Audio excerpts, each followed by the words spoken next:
Okay, just let's leave it. Okay. What chapter are we on? 15. So, we started talking about the Beinoni in which chapter?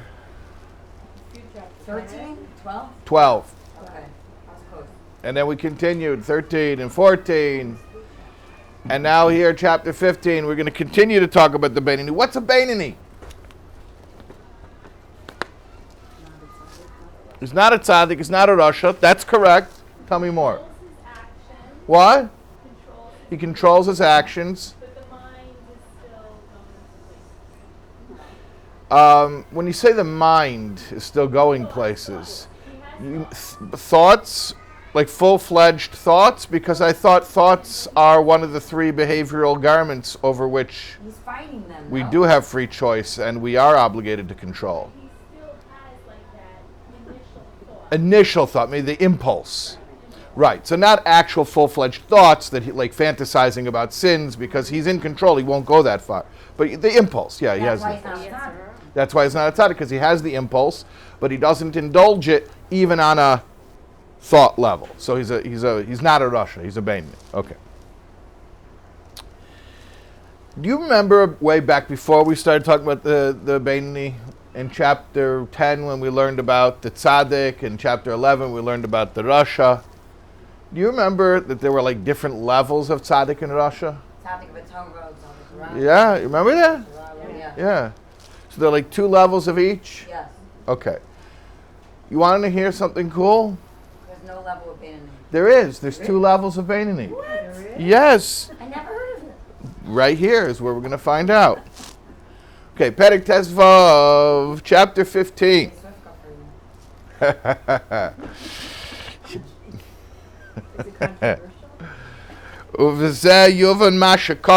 Now, according to what we've been learning about the Beinoni, that he's somebody who has the impulses of a Rasha, but the behavioral control that produces actions of a tzaddik. Now we can understand that which it says, "V'shavtim re'isem bein tzaddik l'Rasha bein eved elakim asher loi avadei." I saw the difference between a tzaddik and a Rasha, and the difference between one who serves Hashem and one who has not served Hashem. What are those categories? What are those distinctions? Sha'hafresh bein Eved Elakim leTzadik. What's the difference between the Eved Elakim and the Tzadik? Because he says a Tzadik and a Rasha, an Eved Elakim, and Asher Lo Yavadeh. Sounds like 4 different categories there. Right? Yeah? Not that many numbers. Tzaddik, Rasha, Eved Elakim, Asher Lo Yavadeh. Right? Not confusing yet. What's the difference between the Eved Elakim and the Tzaddik? Why are they not synonymous? Tzaddik is an Eved Elakim, right? I thought he was. What? There's the fight, the battle, and the choice. The choice. Okay, let's find out what that is. The difference between the Eved Elakim and the Tzaddik, who Sha'Eved hu Lashon Heved.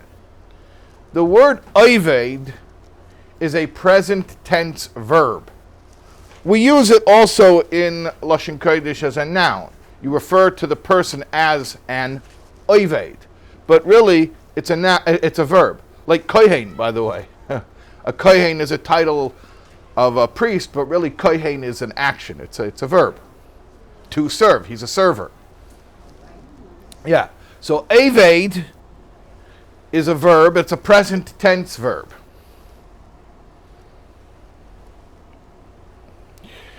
Shehu be'emtza ha'aveda. He's holding in the middle of the aveda. He didn't finish yet.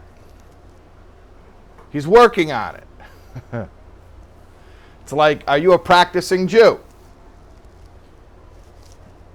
Why are you still practicing? You didn't get it right? No, I'm still practicing. Still practicing. How do you get to Carnegie Hall? Practice, practice, practice. That's right. Okay. So an Eved Elakim means I'm working on it. I'm working on it. Literally, by the way, it means I'm working on it. Oved means working. I'm working on it. Shehiyah milchama ima Yetzirah. What's he working on? The war with the Yetzirah. Lisgaber alav alagorshe maha'ir ketana, to predominate over the Yetzirah and to throw it out of the little city. Remember the little city from chapter? Come on. A little nachas I deserve, please. Then cheat and look on the map. The denizens? The denizens, yes. Good. Okay, that's good. Which chapter was the denizens? I'm glad you used that word. What? You have to get up. I can't read the small. You'd have to get up. Oh. You have the map there. The small city, 9. 9. Very good. Chapter 9, the small city. So, this guy who's called Oved Elokim, who's still working on it, he's still working on what? He's still working on evicting the Yetzirah from the Irkatani. Did he get him out yet? What? This is the Beinoni? Well, you're asking, is this a Beinoni? I'll ask you in a moment if it's a Beinoni. It's a good question. So he's still working on getting rid of the Yetzirah. Did he get rid of him yet? No. Hence he's called Oved. He's working on it. I'm working on it. Are you ready yet? I'm getting ready. I'm working on it. So an Oved is a work in progress? Yes, work in progress. Well, because once you're not working on it, you're excited. Well, that's a very interesting suggestion. Once you're no longer working on it, you're a tzaddik? Or a Russia. That means, yeah, Russia is all. I'm retired. I'm not, no more Milchemes HaYetzer for me. I'm finished. Oh, you completed? No, I didn't say I completed it. I'm done. Okay, so yeah, God forbid. That's one way to be finished with the war, is just to give up. No, okay. But it's interesting. You're asking if he would have finished the job, that would be a tzaddik? Okay, let's come back to that. You're saying Oved Elokim is maybe a Beinoni. You're saying that whatever that is, who, if you finish being an Oved Elokim in a good way and you complete it and you graduate from it, you're saying that might be a tzaddik. I'm not going to answer any of that. Let's let it float. Let it float. Okay, let's keep going. So he's fighting still. He's still working on it. On what? Shelo yislabish be'evri aguf. That the Yetzirah won't get to express itself in his limbs of his body, meaning behaviorally.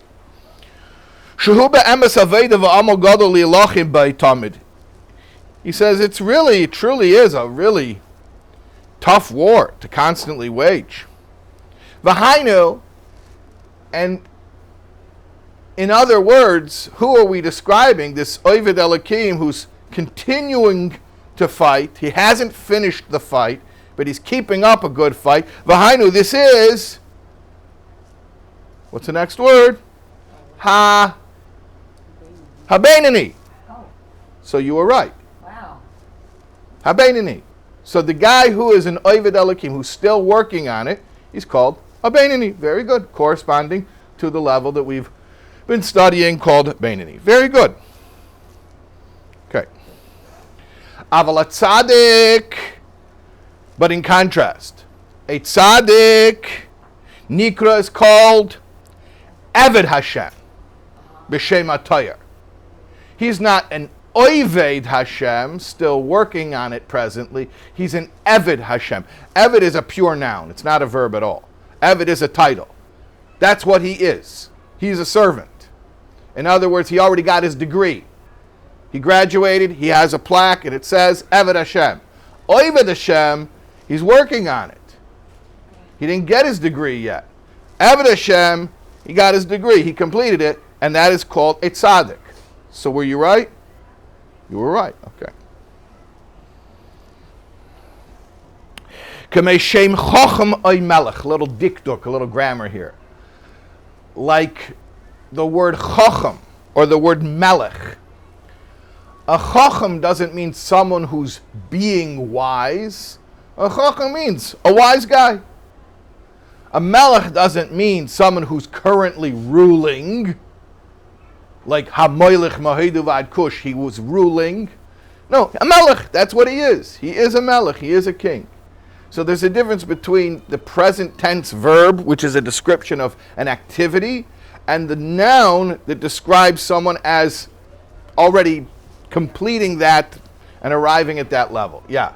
So is there no growth for the tzaddik? Is there no Is there no growth for the tzaddik? The answer to your question is, I don't know anything about tzaddikim. This is Sefer Shel Beinanim. But what I can tell you is, I'm sure there's some type of growth for a tzaddik, but not growth as we know it. Not the same type of growth that we understand. Yeah. How does one matriculate from the Eved to Oved to the Eved? How does I don't know, because to matriculate from Ovid to Eved means to go from Beinoni to Tzaddik, and I think he already made it pretty clear to us that that's not a goal. I don't think you can. Yeah, maybe you can't. I don't know. I mean, it's not Sefer Shel Tzaddikim, it's Sefer Shel Beinanim. So I don't know. I was under the impression that our goal here was to be the best Beinoni and not worry about the Tzaddik stuff. The Tzaddik information is just to sort of contextualize the Beinoni discussion. So I don't know. I don't know how to go from Ovid to Eved. And why are we introducing new titles here in the same way? Why are we interested in using new titles which are synonymous with titles that we already have? So obviously it's going to bring out a new aspect that we didn't yet appreciate. So let's find out what it is.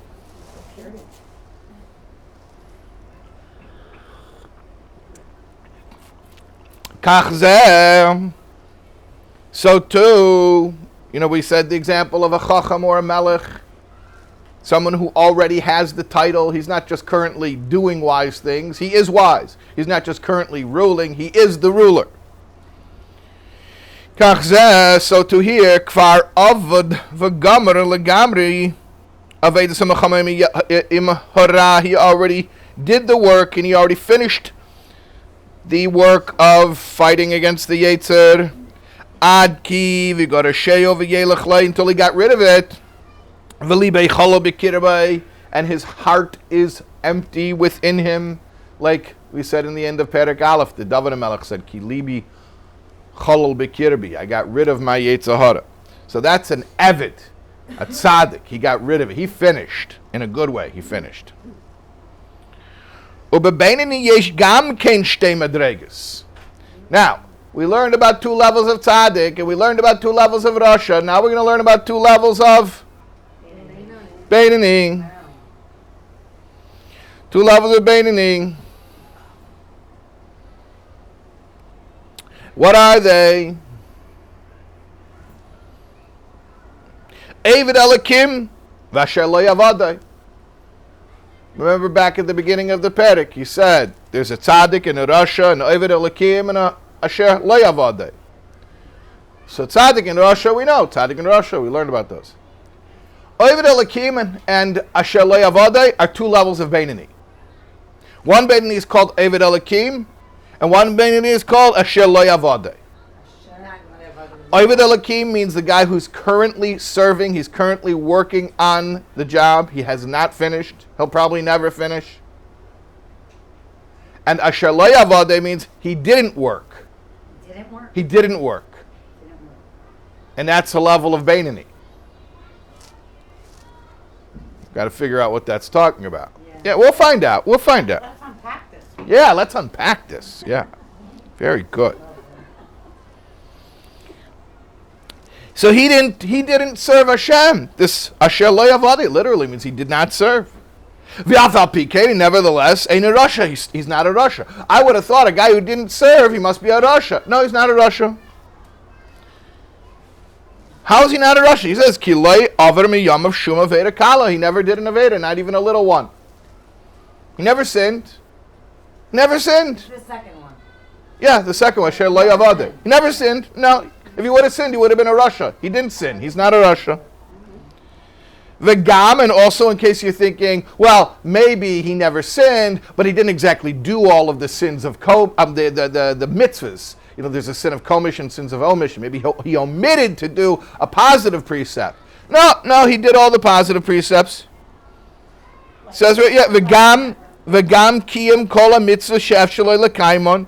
He also did all the mitzvahs that are possible to do, v'talmud Torah keneged kulam, and that includes learning Torah every possible moment. And he's still called asher lo yavadai. V'lei pasuk puma megirsa, he never stopped studying. Allah, but he didn't fight a war with the Yetzer. He's lucky. Lanatzchai, to overcome it. Al yedei hameir al nefesh alakish b'meich hashalat al alev keniski la'el. He never had to invoke the brain ruling over the heart thing that we learned about in chapter 12. Yeah, he never had that. He never had to invoke that because he never had the struggle. So he never had a conflict, right? It sounds like a good thing. I don't know. So how could it be? Okay, so hold on. Like never meaning never? Never. So you're saying how could it be? All right, so hold on. Let's keep reading. Let's keep reading. Because the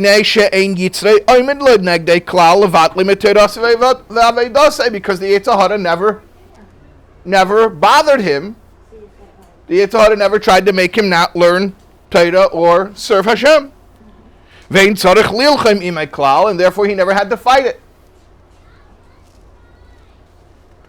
He never had that problem. So you can't call him an Oved Elokim, one who's serving, because he never had to serve. He just rolled out of bed and boom, everything was smooth sailing. He never had to struggle. Kagain, for instance, shehu masmid bilimudei bitivei miteladitei al yidei tigbeiris hamar shchera. He's a masmid bilimudei. He's constantly learning. He's a bookworm. In a Jewish way, he's constantly learning. You know why, though? Not because he says, this is the right thing to do, and I have to force myself to learn Torah, and even though I don't feel like it, and even though I'm getting bored, and even though I want to go and check my email, he says, no, I'm going to learn Torah. No, that's not what happened. Doesn't even have the taiva? He doesn't have the taiva. It's very easy for him. It says he has a predominance of black bile, meaning he's a depressive type. And so it's easy for him to sit still and to be a tatale. Is he like an introvert? Maybe a little bit of an introvert, yeah. But he doesn't have a big temptation to do anything different. So when they tell him, go learn, he goes and he learns. It wasn't a struggle for him. V'chein ein loy milchama metayvas nashim mipnei shehu mitzunin b'tivai. He also doesn't have the distractions people have. He says, Taivas Noshim. I mean, we talked about this in the end of Perek Yud Daled.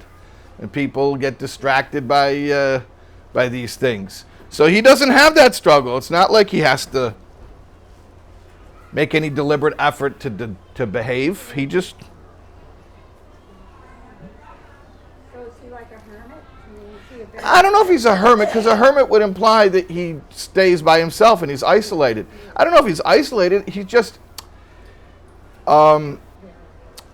there's a term, and I don't want to use this actual term because it's a clinical term, so I don't really mean this. You could say that. But there's a term, I forget if it's called, I think it's called Who's Jen? anhedonistic.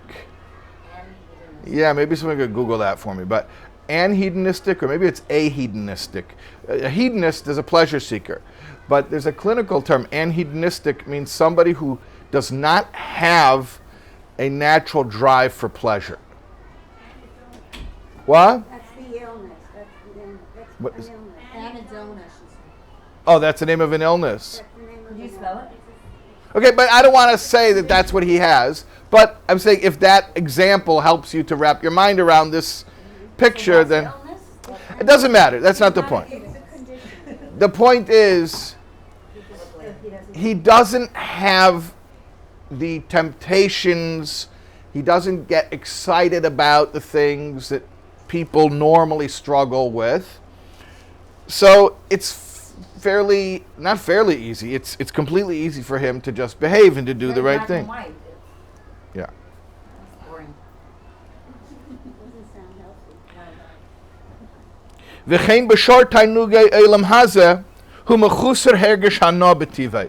And all other physical pleasures, he doesn't have the capacity to enjoy them.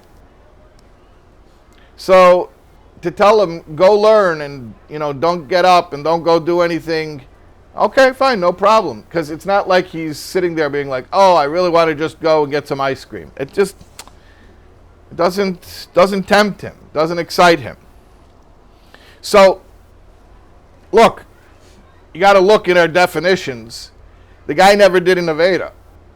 So he's clearly not a Russia. He's a Beinoni. But on the other hand, he's not a Beinoni by any work or effort, which is sort of, to us, till now I understood that Beinoni is a guy who's working very, very hard. This guy's not working hard. So it's not the typical Beinoni that we've been learning about. He says, you're right, it's a different category of Beinoni. Asher lo yavadai. But maybe he's not really an Evid if it's supposed to be. He's not Hashem b'simcha, and he's just doing everything by rote because he has no feelings, good or bad. Right. He's not really doing it the right way. Learning Torah just.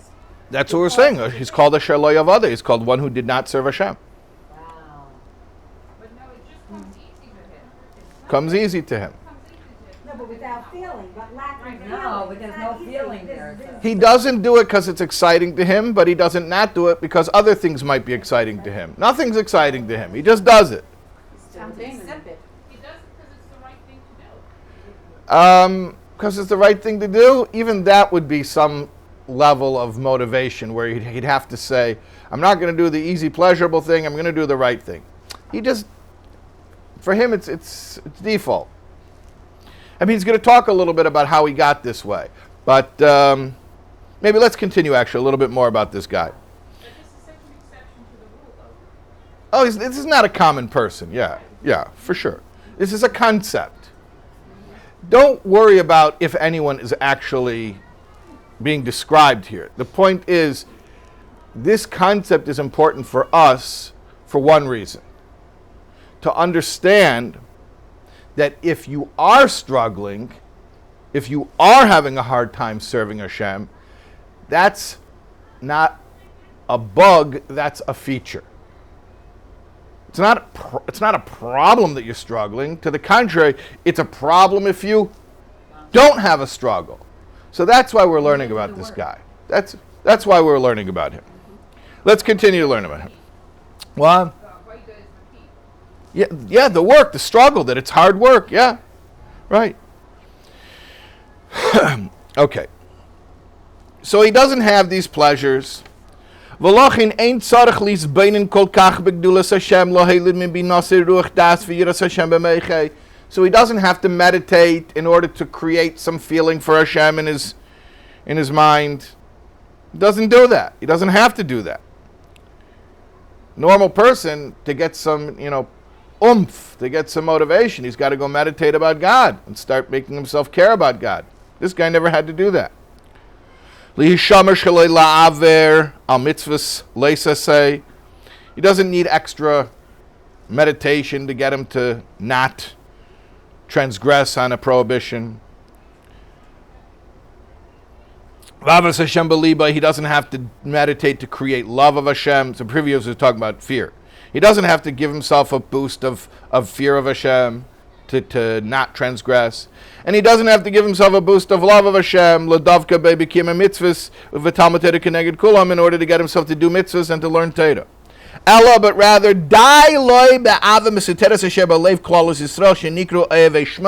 he skates by just with the natural innate love, which is the default factory settings of all Jewish souls. So he can get by with just that and without working on enhancing it by any type of deliberate work whatsoever. Therefore, he is not at all called an oived, one who is serving. Ki avazu amisiteris, because this love that he's using, which is the latent love, he didn't create it, it was installed already in the Jewish soul. It's not the product of anything he did. It's an inheritance that every Jew was bequeathed by our Oves. Like we're going to explain at length later. Chapter 18, 19. V'chein, we're going to still talk about him. V'chein af mi she'ena masmid b'limudei b'tivei. Now hold on a second. There's nature and there's nurture. What if this guy is not this way by nature? So far, the model of this asher lo yavadei is somebody who was born that way. You said that basically that's his personality. That's his temperament, right? Mitzunin b'tivei means he's naturally cold. So, okay, he was born that way. What about someone who wasn't born that way? What if it wasn't nature, it was nurture? Let's see here. So what if it wasn't nature, rak, but rather what happened? Shehirgul atzmei lilmaid basmada gedela. He habituated himself, he accustomed himself to study constantly. V'nasa hergolai tavasheni, and that habituation became like a second nature. So it wasn't his inborn nature, but he did it so much that it became like a nature, meaning it no longer required any conscious effort. Now again, he's able to skate by and rely just on the latent love that all Jewish souls possess. Unless it would so happen that he would decide to do even more than his habit. But as long as he's just doing his habit, he doesn't need to muster any extra motivation. He can just skate by with the momentum of habit. And that's called asher lo yavadei.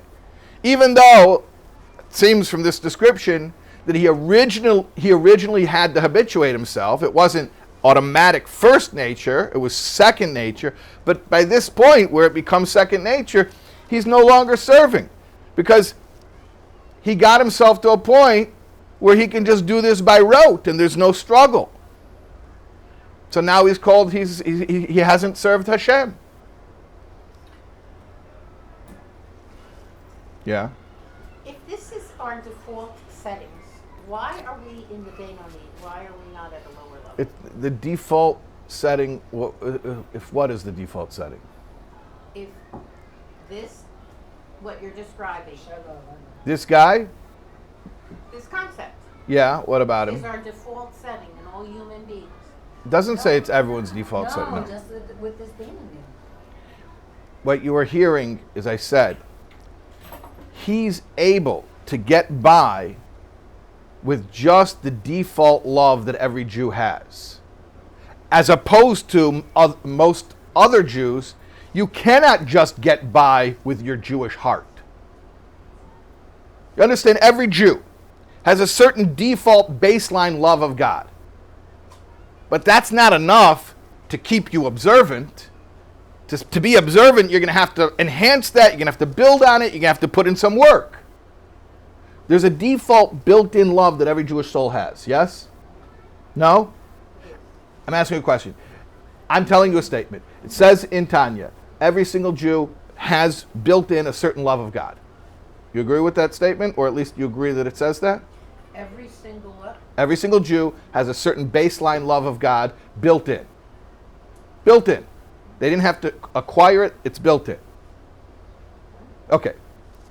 Is that alone enough to get a person to keep the mitzvahs?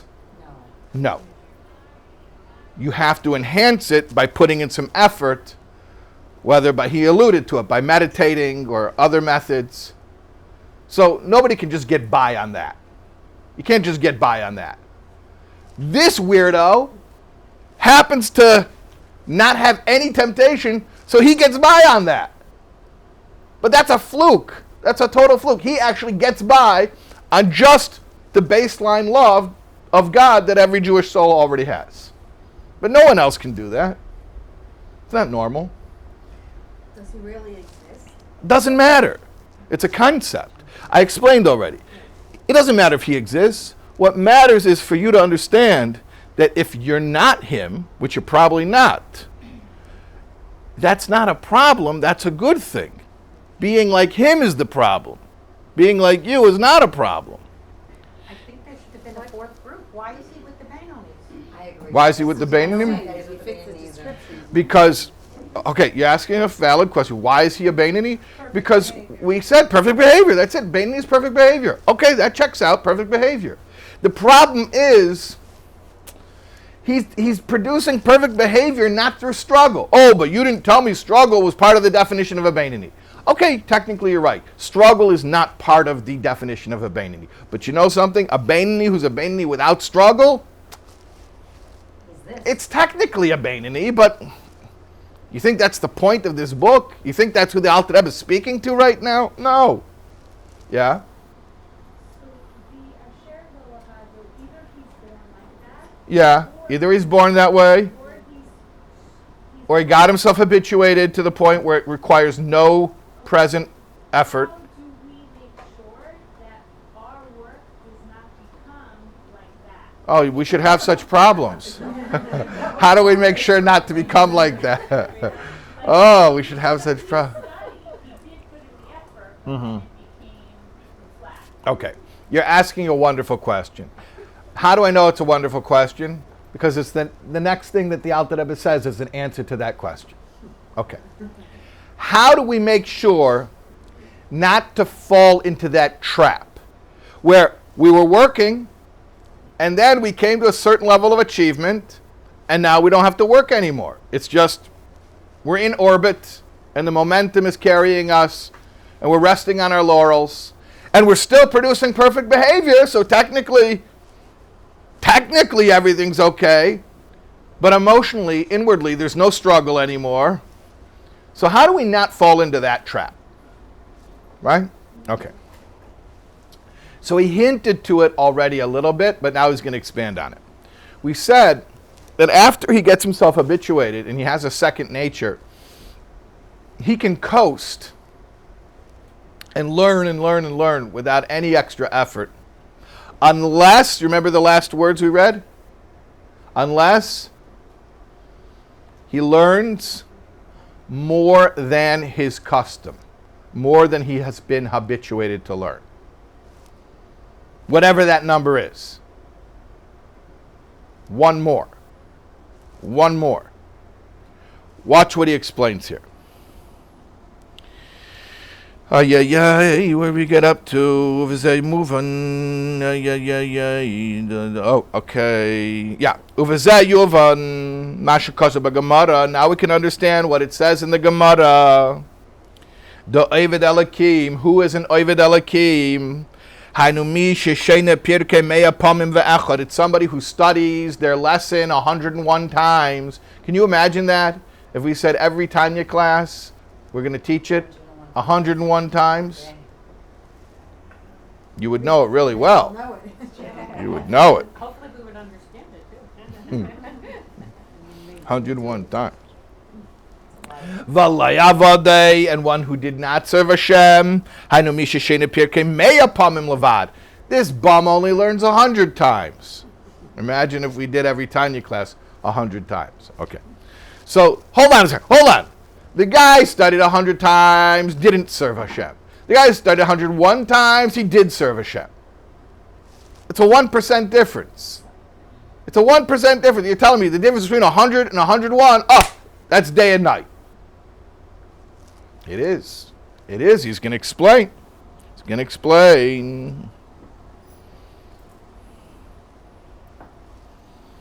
V'hainu mishum shebimeihem haya regilos lishneis kol perek me'apamim, because in their days, in the times of the Gemara, the custom was to study every lesson 100 times. That was the norm. That was a normal thing. How many times, if you say, I studied something, that means you studied 100 times. That's how it was done. That was the methodology. K'di Isa Hasam, Gemara, like it says over there in the Gemara, mashal, an analogy, an allegory. Mishuk shel chamarim, from the donkey driver trade. Think about today, the Uber drivers or the taxi drivers. Shiniskarim la'eser parsei bezuzah. You could hire them to take you 10 parsas for one zuz. let's just use, it's not the correct conversion rate, but let's just use terms that we're more familiar with. You could hire the driver a flat rate to take you 10 miles for $100. Flat rate. 10 miles, $100. Any trip, doesn't matter, up to 10 miles, it's $100. La'achad asar parsei bitrei zuzeh. But if you go 11 miles, now you have to pay $200. That's how they did it. That's the way that the donkey drivers used to charge. The flat rate for the first 10 parsas. If you go over even 1 parsa, now it's double. Now you're in a new scale. That's how they used to charge. So you could pay double the amount just for the 1 extra parsa. Mipnei shehu yeser migulosam, because that was more than their habit. Their habit was they would do 10 parsa trips all day. V'lachein, therefore, zeisa pama meya va'achas, this time when the person studies the 101st time, hayesera al regila shehurgul minurav, which is 1 more time than the habituation that he was accustomed to from his youth. Shkula keneged kulon. That 1 extra time is as valuable as all the previous 100 times together. In fact, that 1 extra time is even greater than all the 100 times that came before it. It's greater. Liyes nikra oived elakim.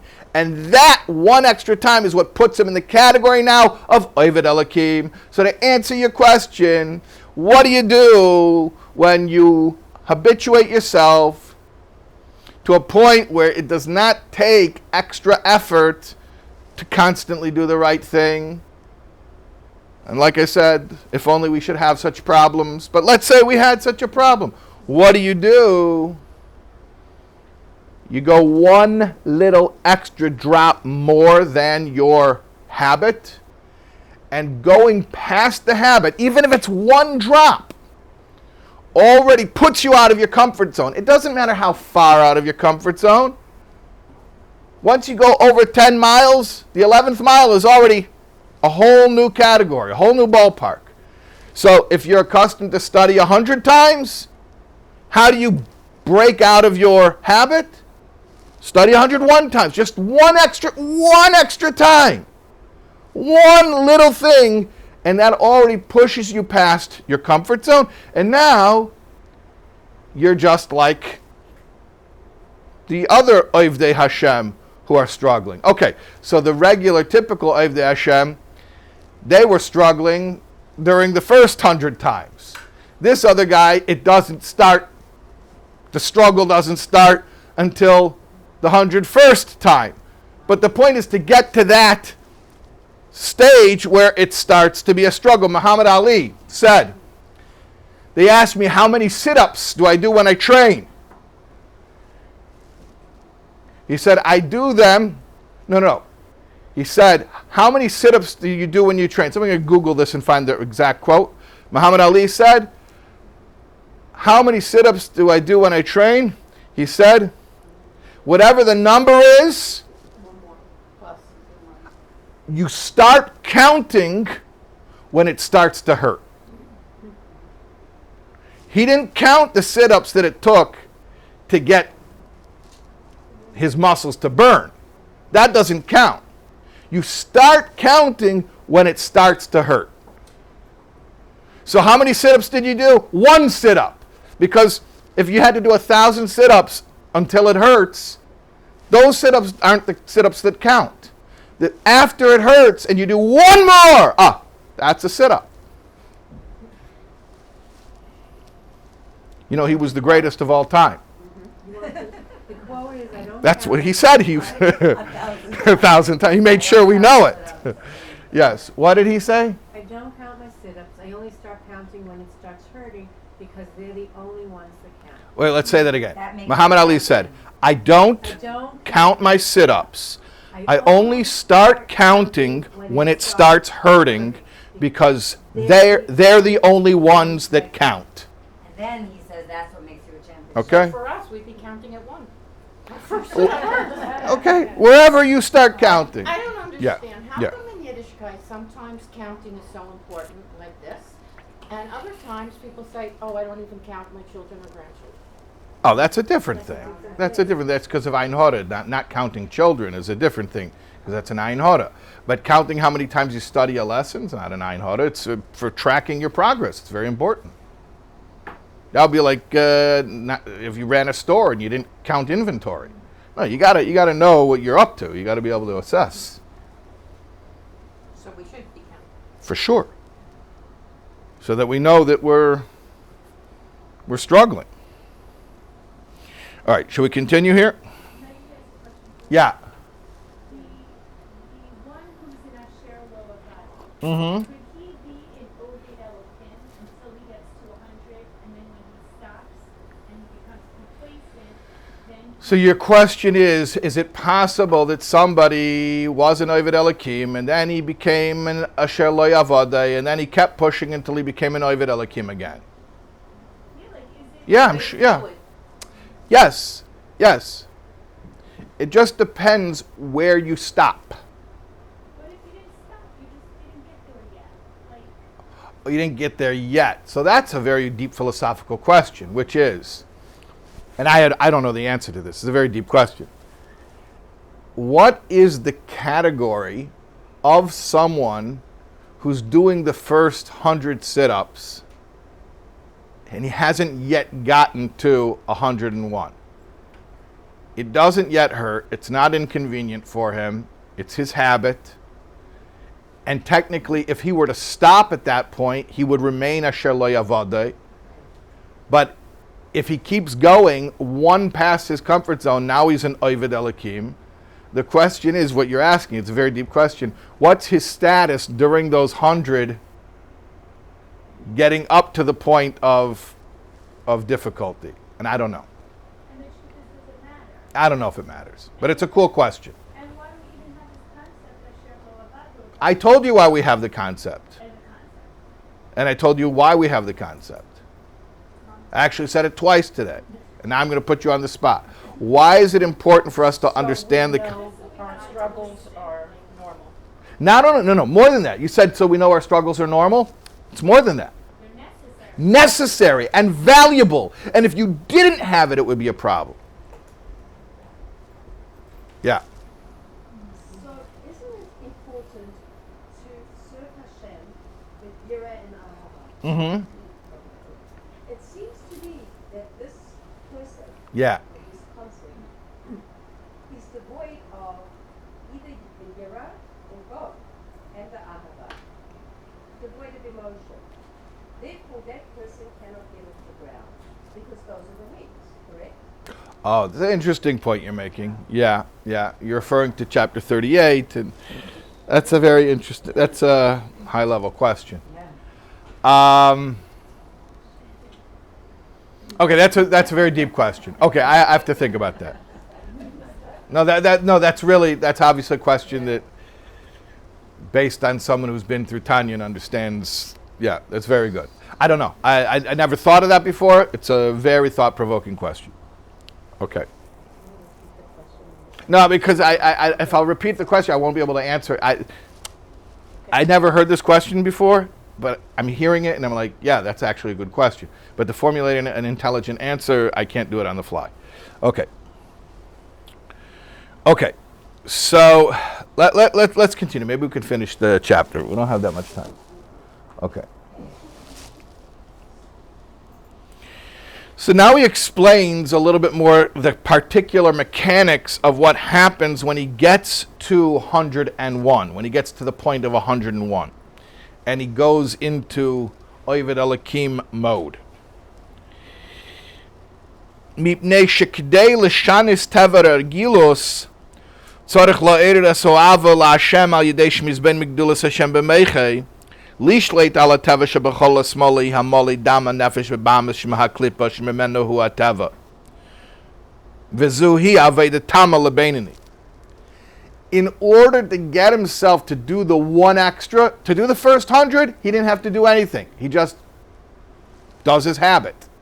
But to do the one extra, he's going to have to give himself a push somehow. And he says, basically what he's going to do, he's going to have to think about Hashem, and from thinking about Hashem, produce some emotion, some love of God, some awe of God, to push him to do that one extra. And in that moment where he's actually forcing himself to think about Hashem and generate some more feelings, more than just what was already installed in his neshama, so that's called the work of a Beinoni. In other words, this guy was a Beinoni by default, not by work. But when he gets to lesson 100 and then he does one more, with that one more, now he suddenly has to do the work of a Beinoni to be a Beinoni. Until then, he could be a Beinoni without the work of a Beinoni. But when he gets to lesson 101, now in order to be a Beinoni, he has to do the work of a Beinoni. But do you think he even wants to? Is he capable? Like, it doesn't sound like he cares. Well, if there is such a guy and he's learning this chapter, then I think he would take this to heart and he would say, you know, I've been gifted, I've been blessed, I'm pretty lucky. I'm able to be a Beinoni without really any effort. And now I understand what the Alter Rebbe is saying. He's saying that I got to do one more than my comfort zone. And in order to do that, I'm going to have to do a little meditation to get myself pumped up. And okay, so a regular Beinoni, a typical Beinoni, is going to have to pump himself up even to do lesson 1 or lesson 2. So this Beinoni won't have to pump himself up until he gets to lesson 101. But the point is, at some level, he's going to have to think about Hashem and inspire himself. And that's called the work of a Beinoni. The work of a Beinoni is you think about Hashem and inspire yourself. Or, and by the way, right here in these few lines, he's hinting to two methods in Tanya that we're going to be studying at length. So the first method, how to get yourself pumped up, is what? What did he say? Work? What's the work? Meditate. Meditate and produce some extra love and awe of Hashem. Okay, fine. Or, and he says this is like the second thing, it's like not the highest, but it's also acceptable. Or, he could trigger the natural love, limshel al yada ala to rule over the nature of the left ventricle, which is also called acceptable work. To fight against the proclivities of the Yetzer by arousing latent love in the heart. This is different. The first method is to meditate and create new feelings for Hashem. This is not as drastic. This is more to summon or evoke and to bring out emotions that were already there. Why were they already there? Because those are the latent emotions. We mentioned it earlier. So what's the difference now, but what we're saying now than what we're saying before? Because there he wasn't even evoking it. He wasn't even arousing it. It's like, you know, do you love your mother? Yeah, of course. Well, did you think about it? Now, if you think about it, you're only arousing something that was already there. It's not a new emotion. You didn't have to meditate to create it. You're just arousing something that's already there. But that's different than not arousing it at all and just coasting by on the natural latent state where it's sort of just in the background. Is everyone following what we're saying? Hold on. I want to make sure everyone understands this. In order to do the work of a Beinoni, this asher lo yavade has to come to muscle failure. It has to get to the sit-ups that start hurting. 101 lessons. Why is that going to make him an Eved Elokim? Because at that point, he's going to have to do one of two things. Either Method number one, he's going to have to do what? Meditate. And meditation will evoke new feelings. It generates. And he's bodedus the same thing? He's Beinoni. He's Beinoni. Yes. He's going to create new love and awe. Or at least evoke natural feelings that are latent in the heart of every Jew. The natural love and awe of God that are just the baseline of every Jew. Which is different than what we talked about before, where he didn't even arouse those feelings. He just sort of got by on their existing quietly in the background, and that was enough. You understand? Okay, let's finish off the chapter. Just like one line. However, this is not so if the person has no war. If he just uses the love that was automatically there, he doesn't summon it, he doesn't do anything to think about it, he doesn't do anything active, that's not called Aveda whatsoever. Okay, that's the end of chapter 15. So bottom line, one sentence summary. There are two levels of Beinoni, distinguished by the degree of effort that they have to put forth to be a Beinoni. And therefore, we can take comfort, maybe even take pride in the fact that we have struggles, because this is what constitutes service of Hashem. That's the summary, yeah? Please repeat the last sentence. That we can take pride in the fact that we have struggles? The last sentence In the actual text? Yeah.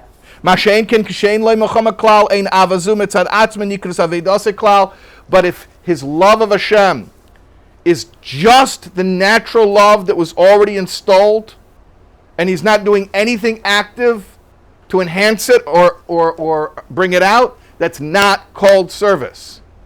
So there has to be some level of service, struggle, fight, or it's not called service.